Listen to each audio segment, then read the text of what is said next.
মেয়েদের ম্যাক্সিমাম সময়টাই কিন্তু কাটে রান্নাঘরে। সকাল থেকে শুরু করে রাত্রি পর্যন্ত কতবার যে রান্নাঘরে যেতে হয় তার কিন্তু কোনো হিসেব নেই। হ্যালো এভরিওয়ান, আসসালামু আলাইকুম। কেমন আছেন সবাই? আলহামদুলিল্লাহ, আমি অনেক ভালো আছি। আর এই তো শখের পেজ থেকে নতুন আরেকটি ভিডিও নিয়ে আবারও চলে এসেছি।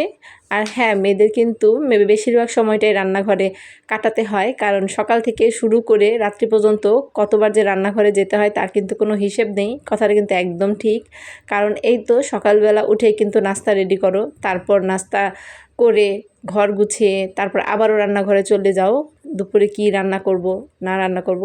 আসলে প্রতিদিনের নিয়মই কিন্তু এটা, প্রতিদিনের রুটিনই কিন্তু এটা। শুধু যে আমার তাই কিন্তু না, ম্যাক্সিমাম সব ঘরে কিন্তু সেম রুটিন। কারণ যেহেতু আমরা মধ্যবিত্ত পরিবারে কিন্তু আমাদের প্রতিদিনে কিন্তু একই নিয়মে চলতে হয়। সকালে নাস্তা কি বানাবো, দুপুরে কি রান্না করব, আসলে এই জিনিসটাই সবসময় মাথায় রাখতে হয়। কারণ যেহেতু একা নিজের কথা ভাবলে হয় না, ফ্যামিলির সবার কথা চিন্তা করেই নাস্তা তৈরি করতে হয়, সবার কথা চিন্তা করেই দুপুরে রান্না করতে হয়।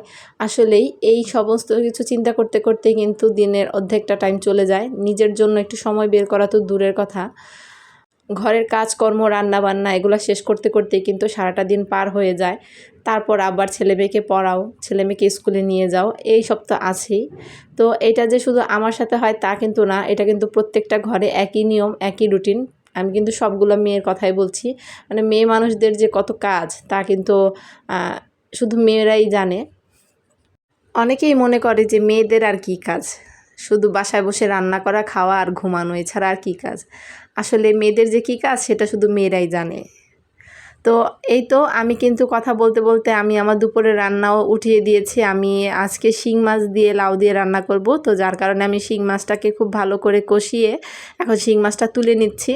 আর এখন শিং মাছটা তুলে আমি এখানে এই মশলাতে লাউ দিয়ে দিচ্ছি। এখন লাউটাকে আমি খুব ভালোভাবে কষিয়ে নিব। তো এই তো কথা বলছিলাম আপনাদের সাথে যে সারাদিন কিন্তু অনেক কাজ করতে হয়। ঘরের কাজ তো আছেই, তার সাথে কিন্তু বাহিরেও যে কতবার যাওয়া হয় সেটা কিন্তু না বললেই না।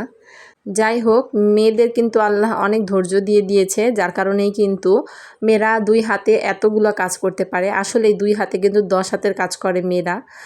আর এই তো কথা বলতে বলতে আমার তরকারি প্রায় হয়ে এসেছে, আর এখন আমি মাছটা দিয়ে দিলাম।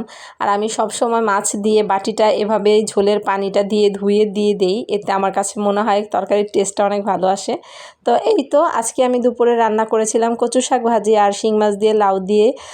শর্টকাট রান্নাবান্না। আসলেই গরম যে কী পরিমাণে পড়েছে, তো রান্নাঘরে একেবারেই দাঁড়ানোই যায় না। তো যাই হোক, তাও রান্না না করে তো আর কোনো উপায় নেই, তাই তো রান্না করতেই হবে। আর এই তো এখন কিন্তু দুপুরে খাওয়া দাওয়া করব।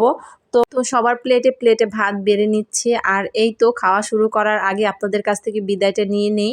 আজকে আমি আমার ভিডিওটা এইখানেই শেষ করছি। তো পরবর্তীতে নতুন কোনো ভিডিও নিয়ে আবারও চলে আসবো। সেই পর্যন্ত সবাই ভালো থাকবেন, সুস্থ থাকবেন আর আমার জন্য দোয়া করবেন। আর যারা নতুন আমার পেজটাতে ফলো দিয়ে পাশে থাকবেন। তো আজকে এখানে শেষ করছি। আল্লাহ হাফেজ।